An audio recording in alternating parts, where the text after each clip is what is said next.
Dulce Ivana era una niña amada y respetada, una adolescente llena de vida, sueños y esperanzas. Era la típica chica normal, hasta que desapareció en circunstancias misteriosas durante varios días. Era tan joven que aún no había cumplido su mayor meta, terminar la secundaria, entrar a la preparatoria y después a la universidad. En este caso, hubo una alerta Amber que no se emitió, una familia desesperada y redes sociales ardiendo de comentarios. Fue un caso rodeado de sumo secreto y una sola evidencia, un cuerpo hallado al costado de una carretera en León, México. Lamentablemente, la justicia falló nuevamente. Buenas noches, bienvenidos al Criminalista Nocturno.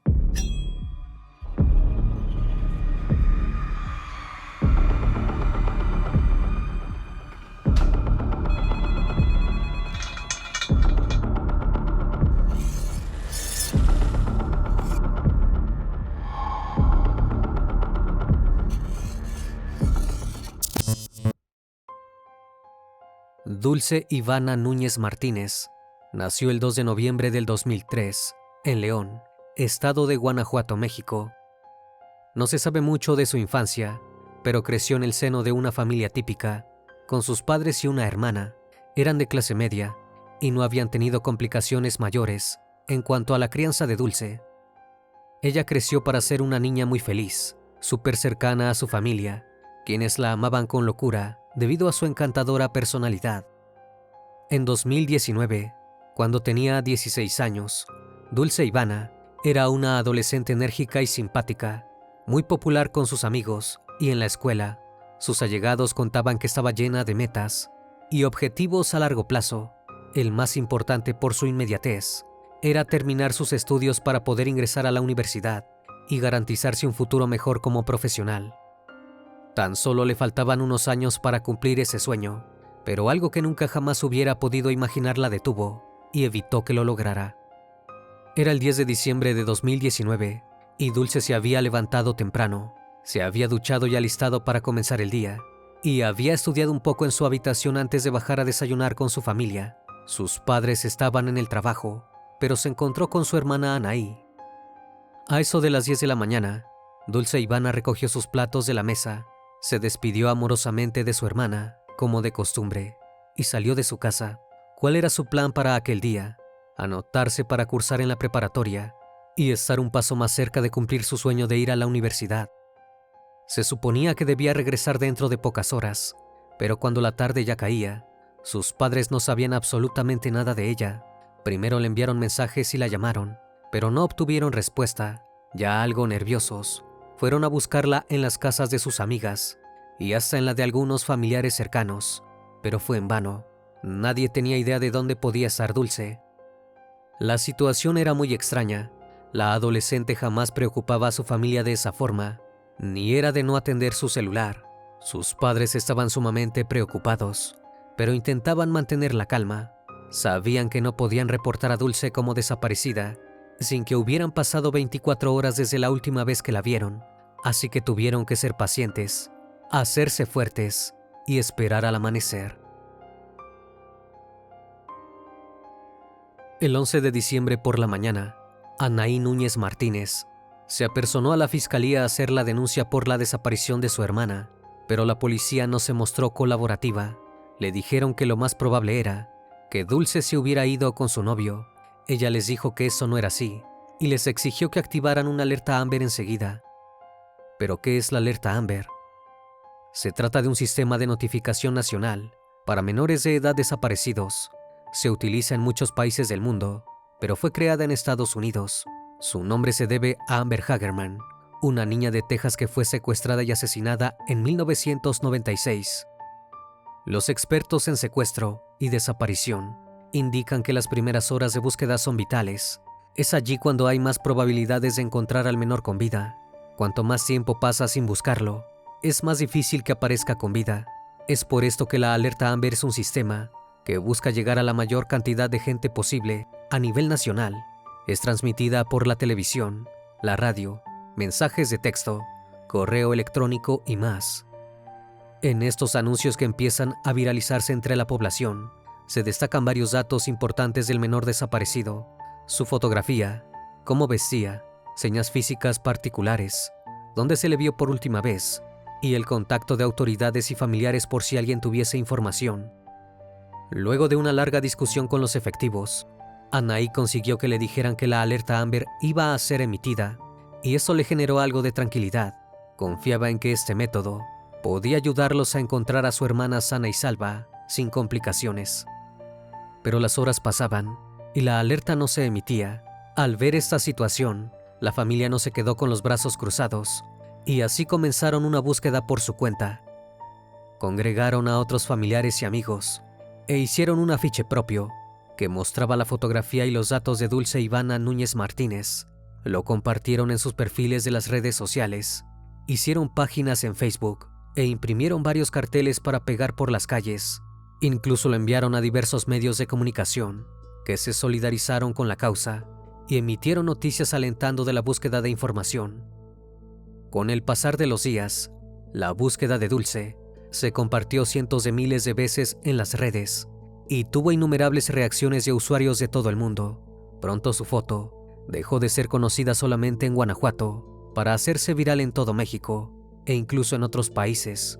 Muchísimas personas se vieron movilizadas por la desaparición de una chica tan joven y llena de vida. Todo un país estaba unido para recabar información sobre el paradero de la adolescente, intentando ayudar a sus familiares para que ella volviera a casa sana y salva. Gracias a diversos testigos que presentaron su testimonio a la familia, y debido a la visualización de la imagen de Dulce Ivana, se supo que entre las 10 y las 11 de la mañana, la joven había sido vista caminando en la colonia Valle del Sol, por el Boulevard Miguel Hidalgo. Lo más sorprendente fue que no iba sola, sino acompañada de un muchacho cuya identidad no se conocía, pero que los testigos describían como un joven de una edad muy similar a la de Dulce. Todos coincidieron en que la adolescente se veía tranquila, confiada con el chico que la acompañaba. No lucía amenazada ni retenida contra su voluntad. Ambos caminaban y bromeaban sonrientes, llevando una animada conversación. De ninguna manera había señales de que Dulce tuviera miedo. La familia intentó averiguar la identidad de este joven, pero hacerlo por su cuenta era muy complicado y no lo consiguieron. Pero ¿en qué instancia se encontraba la investigación policial?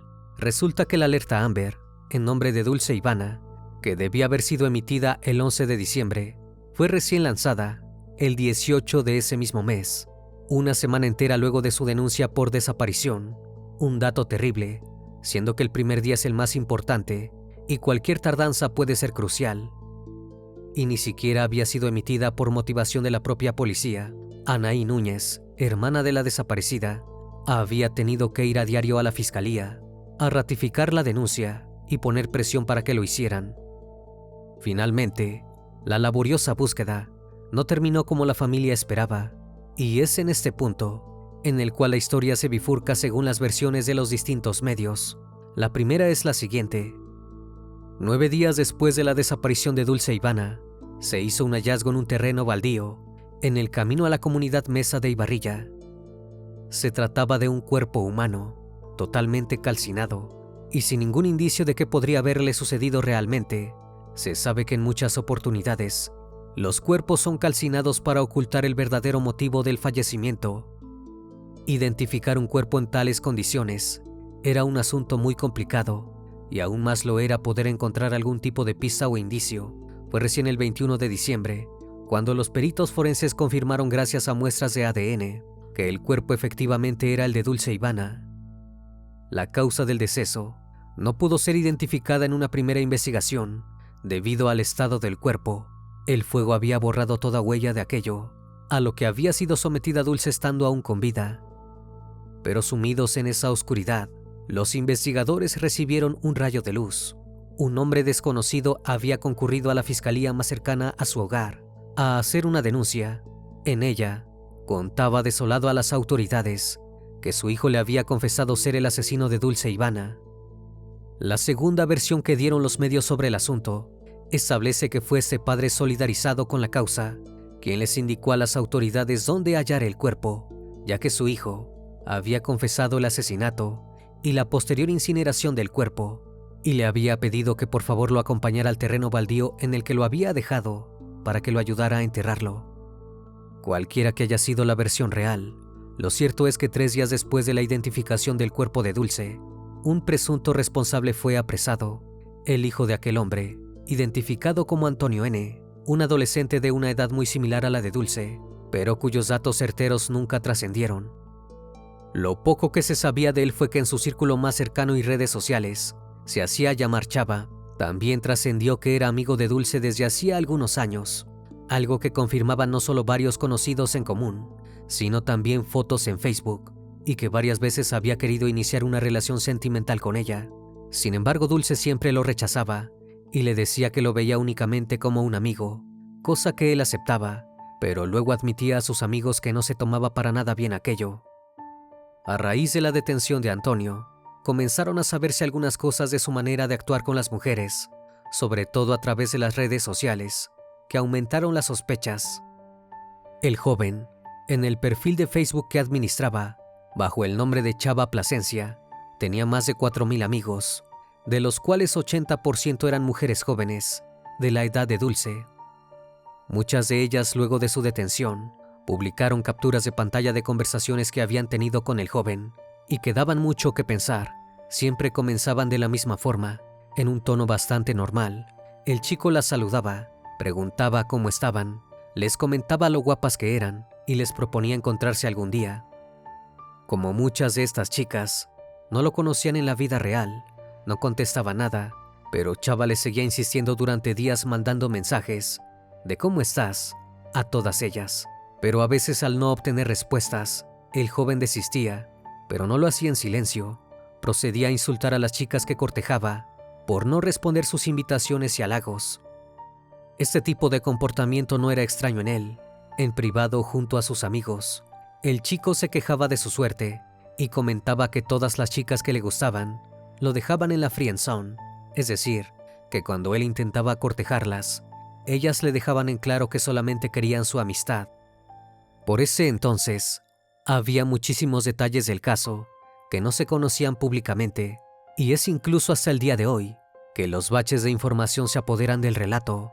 Lo ocurrido entre Dulce, Ivana y Antonio, aquel 10 de diciembre de 2019, sigue siendo en gran medida un misterio.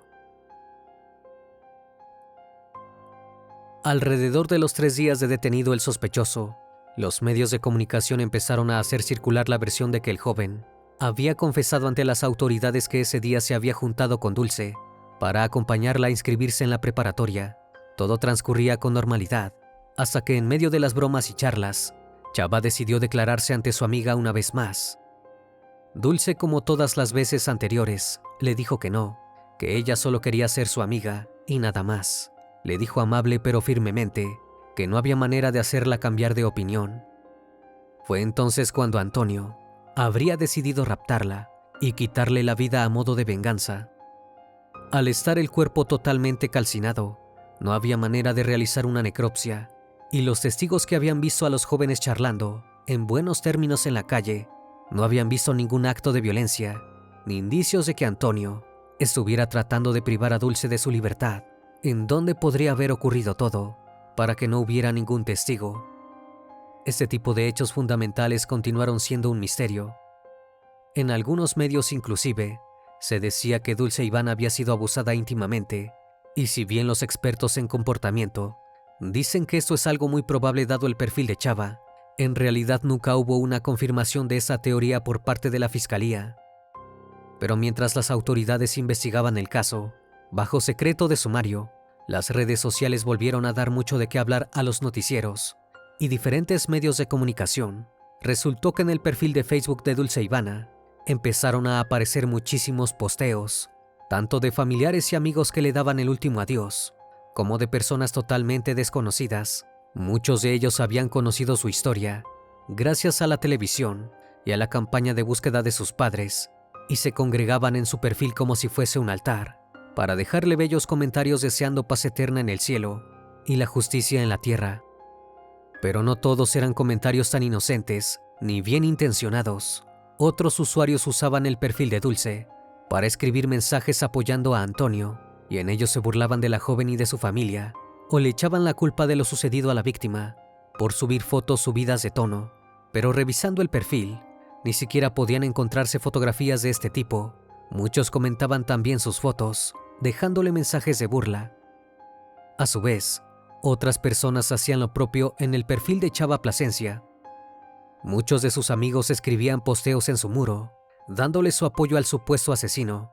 Esos mensajes se volvieron muy populares en los medios de comunicación. En uno de ellos se leía: asesino o no, sigue siendo uno de mis mejores amigos, acompañado de emojis. Era realmente abrumadora la cantidad de estos mensajes de otros jóvenes, que no solo apoyaban a Antonio, sino que se burlaban de Dulce, sin replantearse ni por un segundo que su amigo fuese probablemente un asesino. Incluso reivindicaban el hecho, señalando a Dulce como la verdadera culpable de su propio deceso. Mientras tanto, la familia de la víctima lidiaba con el acoso constante de parte de los medios de comunicación, que los buscaban para dar declaraciones, pero ellos estaban muy ocupados viviendo su duelo y peleando con el proceso burocrático que conllevaba poder enterrar a Dulce y darle un último adiós. La policía les decía que los forenses seguían realizando estudios, y todos los días los padres y la hermana de Dulce iban a la fiscalía para tramitar los papeles para poder llevarse el cuerpo, pero siempre la respuesta era que aún no podían entregarles el cuerpo. Así fue que durante una semana, hasta que el 28 de diciembre de 2019, una semana luego del hallazgo de su cuerpo y 2 de su desaparición, Dulce Ivana fue llevada a su lugar de descanso final, en el cementerio de León, Guanajuato. Allí sus amigos y familiares se congregaron para rendirle homenaje y llorar su pérdida, levantando una vez más la bandera de la justicia como única esperanza para ellos. Pocos días después del entierro, se supo que el juez de la causa finalmente vinculó a Antonio a proceso por el delito de homicidio agravado por alevosía. Hasta entonces, todo lo que rodeaba la investigación continuaba bajo secreto de sumario, y ninguna fuente oficial tenía datos concretos sobre el avance del caso. La única información disponible hasta el momento era que Antonio se encontraba recluido en el Centro de Reinserción Social en León, a la espera de su juicio, ya que había confesado el crimen ante las autoridades, pero todavía faltaba un largo trecho para que volviera a declarar, esa vez en un marco judicial, paso necesario para volver oficial su confesión. La expectativa social era enorme. El caso se había viralizado en todo el país, y miles de personas exigían justicia en Internet. Mientras tanto, los familiares de Dulce seguían alejados de los medios, a excepción de algunos de sus tíos y tías, quienes se habían manifestado pidiendo justicia y tranquilidad para los padres, mientras les exigían a las autoridades un buen trabajo de investigación y un castigo ejemplar para Antonio. Cuando comenzó el año 2020, con la investigación en pleno desarrollo, la pandemia de COVID-19 azotó al mundo entero, y por supuesto México no fue la excepción. En estas circunstancias, el juicio por el crimen de Dulce Ivana se debió posponer. La primera noticia que se tiene de esos años vino de parte de su hermana Anaí Núñez Martínez. Ella se volvió la protagonista mediática del caso por un tiempo, cuando participó en un conservatorio titulado Derechos de las Víctimas en Guanajuato, en agosto del 2020. Allí relató todas las negligencias cometidas por la Fiscalía General del Estado en las investigaciones y estableció que aquellas tardanzas y torpezas eran el motivo de que hasta esa fecha ni ella ni su familia conocieran el estado del proceso jurídico en el que se encontraba Antonio. Contó al público que el avance se desarrollaba muy lentamente y que todos los días la familia hablaba con su asesor jurídico y con la licenciada del Ministerio Público responsable de acompañarlos en la causa, pero que no les decían nada, solo que confiaran en que la cosa iba avanzando. Recapituló cómo aquel 10 de diciembre acudió al Ministerio Público para poner la denuncia por la desaparición de su hermana y exigir que se lanzara la alerta Amber, ya que Dulce era menor de edad, recién habiendo cumplido sus 16 años. En esta oportunidad, Anaí recalcó que los agentes ministeriales no admitieron su querella ni activaron el protocolo, insistiendo en que Dulce se habría escapado con su novio o que estaría en la playa con amigos aprovechando las vacaciones de verano. Antes de entrar a la preparatoria, no importaba cuánto Anaí les dijera que su hermana no era así, que nunca había actuado de esa forma ni había escapado de casa. Luego de su calvario de 7 días, la policía activó la alerta Amber, pero ya era demasiado tarde. A los 2 días, le escribieron a Anaí diciéndole que habían encontrado a su hermana, pero no le dijeron que estaba sin vida. La angustia de la familia al descubrir que lo que habían encontrado era el cuerpo de la adolescente fue desoladora. Desde entonces, Anaí dijo que ella y su familia se encontraban peor que nunca. En nombre de todos ellos pidió justicia y deseó que ninguna otra familia tuviera que pasar por algo así. Incluso confesó que su piel se erizaba cada vez que oía la palabra feminicidio, porque a su entender, también los que sobrevivieron a Dulce son víctimas de este crimen que no los deja dormir. Su dolor era tan grande que no podían rehacer sus vidas sin justicia y se encontraban psicológicamente dañados. Además, en la misma entrevista, contó que no solo luchaba para que el Estado les diera justicia para su hermana, sino también acompañamiento terapéutico y emocional para sus padres, pero no había conseguido ninguna respuesta.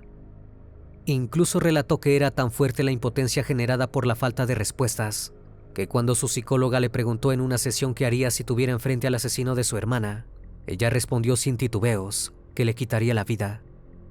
Pero aunque su participación en ese conservatorio volvió a dar algo de relevancia al caso de Dulce Ivana en los medios, no hubo ninguna actualización significativa hasta marzo del 2021. Con el mundo empezando a volver a la normalidad, luego de la pandemia, la familia se encontró con una novedad terrible. La fiscalía había comenzado a decirles que no esperaran una condena de más de 5 años para Antonio. ¿Pero por qué? Una de las acusaciones del caso que más había sido comentada por la prensa había sido la participación del padre de Antonio en la resolución del caso. Sin él, probablemente nunca se hubiese podido detener a Antonio, debido al estado del cuerpo que imposibilitaba los exámenes forenses. Fueron la valentía y el sentido moral de ese hombre, que no protegió a su hijo, sino que lo denunció inmediatamente a las autoridades, la clave para estar cada vez más cerca de obtener justicia para Dulce.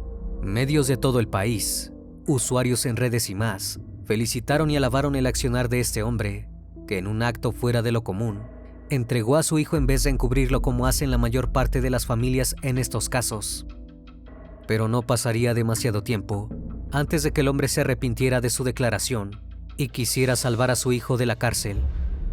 En medio de un proceso judicial lento y engorroso, retrasado ya por la pandemia COVID-19, el padre de Antonio jugó una carta que demoraría aún más todo.